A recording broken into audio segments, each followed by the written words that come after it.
Hi அஸ்ஸலாமு அலைக்கும். எல்லாரும் எப்படி இருக்கீங்க? நீண்ட இடைவெளிக்கு பிறகு நம்ம சந்திக்கிறோம். ஸோ இன்னைக்கான விலாக் என்னென்னு பார்த்தீங்கன்னா, இன்றைக்கி ஒரு ஃப்ரைடே. ஸோ இன்றைக்கி சில நாட்களாக நடந்த சம்பவங்களை பற்றி பார்க்குறோம். ஸோ ஃபஸ்ட்டு கொலைக்கு வந்திருக்கோம். வாழைத்தார் வந்து பெருசாக விட்டுற மாதிரி தெரியுது பார்க்குறதுக்கு. காலையிலேயே பார்த்தீங்கன்னா மீஷோலேருந்து பார்சல் வந்துருந்துச்சு. அது ஒன்றும் இல்லை, 1 வீக்குக்கு முன்னாடி வந்து நான் மீஷோவில் பார்சல் அதாவது ஸ்லிங் பேக் ஒன்று ஆர்டர் பண்ணியிருந்தேன். ரொம்ப நாளாக பேக் சூஸ் பண்ணணும்னு ஒரு ஆசை இருந்தது. ஆஃப்லைன்லேயே போய் ஷாப்பில் கடையில் நம்ம ஆர்டர் பண்ணலான்னு பார்த்தேன். பட் எனக்கு சாட்டிஸ்ஃபைட் ஆகலை. சரி, ஓகே, நம்ம ஆன்லைனில் ஆர்டர் பண்ணலான்னு சொல்லிட்டு ஆன்லைனில் இந்த பேக் வந்து ஒரு வாரத்துக்கு முன்னாடி பர்ச்சேஸ் பண்ணேன். நான் எக்ஸ்பெக்ட் பண்ண மாதிரி பார்க்குறதுக்கு குவாலிட்டியாக நல்லா சூப்பராக அட்ராக்டிவாக தெரிஞ்சுது. என் ஃப்ரெண்டு என்ன சொன்னாங்கன்னா, வேறு கலர் ட்ரை பண்ணலாம் அப்படிங்கிற மாதிரி சொல்லியிருந்தாங்க. அதுக்கப்புறம் ஓகே, மற்ற எல்லாரோடைய ஒப்பீனியன் என்ன, குவாலிட்டி எப்படி இருக்குது, இதை பார்த்து தான் இதை ரிட்டர்ன் பண்ணணுமா என்ன அப்படிங்கிற முடிவுக்கு வரலான்னு சொல்லிட்டு நான் இருந்தேன். அப்புறம் இந்த பேக் பார்க்குறதுக்கு நல்லா இருந்துச்சு. நான் எப்போதுமே மீஷோவில் வந்து ஒரு ஆர்டர் பண்ணுற மாதிரி இருந்தேன்னு சொன்னால், நான் கேஷ் ஆன் டெலிவரி போடாமல் ஸ்ட்ரைட்டாக வந்து நான் ஆன்லைன் பேமெண்ட்லேயே வந்து பேமெண்ட் பண்ணிவிடுவேன். ஸோ அந்த மாதிரி ரிட்டன் வந்து திருப்பி நமக்கு எக்ஸ்சேஞ்ச் பண்ணாமல் ரிட்டன் பண்ணுற மாதிரி உள்ள டைப் பேக்ஸ் மட்டும்தான் நான் வாங்குவேன். ஏன்னா அது குவாலிட்டி நல்லா இல்லை, நமக்கு அது பார்க்குறதுக்கு அட்ராக்டிவாக இல்லைன்னு சொன்னால் திருப்பி நம்ம ரிட்டன் பண்ணுற மாதிரி வரும். ஸோ பார்க்குறதுக்கு சூப்பராக இருந்துச்சு. அதுக்கு ஒன்று ஃப்ரைடேவாக இருக்கிறதுனால ஃப்ரைடே நேரம் வந்து கண்டிப்பாக ப்ரேயர் பண்ணுவாங்க. ஸோ அந்த மாதிரியான ப்ரேயர்லாம் பண்ணி முடிச்சுட்டு அதுக்கும் மறுநாள் பார்த்திங்கன்னா, அப்புறம் எகைன் நம்ம வீட்டில் நிறைய ஒர்க்ஸ் இருந்தது. கொலையில் இந்த வேலி வந்து சாஞ்சிடுச்சு அப்படின்னு சொன்னாங்க. வேலி சுற்றி நல்லா மர கால்கள் வச்சதுனால அதிகமாக வந்து அது வளர்ந்து ரொம்ப க்ரோவாகிடுச்சு. ஸோ மரத்தெல்லாம் கட் பண்ணி வச்சுருந்தாங்க. ஸோ கொலையை போய் பார்க்கும்போது சுத்தமாக இருக்குது. இருந்தாலும் நிறைய மறுபடியும் வந்து எவ்வளோ சுத்தம் பண்ணாலும் குப்பையாக வந்து சேர்ந்துருச்சு. ஏன்னா மரக்கிளைகள்லாம் வெட்டி போட்டது வந்து நிறைய குப்பையாக இருக்குது. உடனே கொளுத்துனா அது அதிக ஃபயர் ஆகுங்கிறதுனால ஒரு 2 டேஸ்க்கு அப்புறம் அந்த மரங்கள் கொஞ்சம் காஞ்சதுக்கப்புறம் இது பண்ணலாம், அதோடைய கண்டென்ட் கொஞ்சம் கம்மியாகும் அப்படிங்கிற மாதிரி பார்த்துக்கிட்டு இருந்தோம். ஸோ கொல்லை ஒர்க் 1 டே ஃபுல்லாக இருந்தது. ஃபுல்லாக ஒர்க்னா இருக்கும்போது நம்ம மற்ற வேலைகள் எதுவும் பண்ணாமல் பார்த்துக்கிட்டு இருந்தோம். ஹாஃப் தான் வந்து சுத்தம் பண்ணியிருக்காங்க, இன்னும் ஃபுல்லாக சுத்தம் பண்ண அப்புறம் இன்னும் முக்கியமான விஷயம், இது என்னோடய இஞ்சி செடி போட்டிருந்தேன். மேக்ஸிமம் இந்த இஞ்சி செடியை பாதுகாக்கவே முடியல. இன்னைக்கு ஒர்க் பண்ணுறவங்க வந்து இல்லை 2 இஞ்சி செடி எடுத்துகிட்டு போயிட்டாங்க.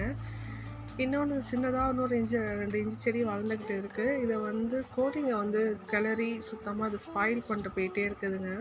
இன்னும் 2 எக்ஸ்ட்ரா முளைச்சி வந்துருந்துருக்கு. இதை ஸ்பாயில் பண்ணாமல் இருக்கணும், இதுக்கு ஏதாவது சேஃப்டி பண்ணால் மட்டும்தான் உண்டு. பக்கத்து வீட்டில் நிறைய கோழிகள்லாம் வச்சுருக்காங்க. கொஞ்சம் வளர்ந்தா போதும், அந்த இது இஞ்சி கூட தெரியுது பாருங்கள். நான் ஃபஸ்ட்டு போட்ட செடியோட இஞ்சிகள்லாம் வந்து ரொம்ப ஸ்பாயில் ஆகிடுச்சு. இது எக்ஸ்ட்ரா முளைச்சி வந்த இஞ்சி தான் இது. அது அடியில் இஞ்சி இருக்கிறது தெரியுது. அதை பொறுமையாக நம்ம அதோடைய வேர்களை அறுத்து விடாமல் எடுத்து பார்த்தா அதோடய இஞ்சி இருக்கிறது நம்மளால் பார்க்க முடியும். ஸோ இதை பத்திரமா பாதுகாக்கணும் அப்படின்னு சொல்லிட்டு கீழே ஒரு கவர் மாதிரி போட்டு மேலே ஏதாவது பண்ணலாம் அப்படின்னு சொல்லிட்டு இருக்கேன். ஸோ இதான் நம்மளுடைய இஞ்சி செடி. நிறைய மரக்கிளைகள்லாம் வெட்டிட்டாங்க, ரொம்ப வெளிச்சமாக இருக்குது பார்க்குறதுக்கே.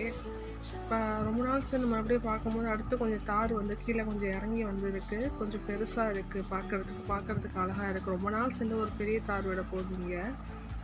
ரொம்ப அகைன் லாஸ்ட்டுக்கு ஒரு பாதி கொள்ளையை தான் நம்ம பார்த்தோம். லாஸ்ட்டில் எப்படி இருக்குது, ஆனால் இந்த வேலிகளுக்கு வந்து மரக்கிளைகள் வச்சதுனால அதிகமாக வந்து கழிவு குப்பைகளாவது. லாஸ்ட்லேயும் பார்த்தீங்கன்னா 2 வாழைத்தாரை விட்டுருக்கு. நான் இப்போ தான் பார்க்குறேன்.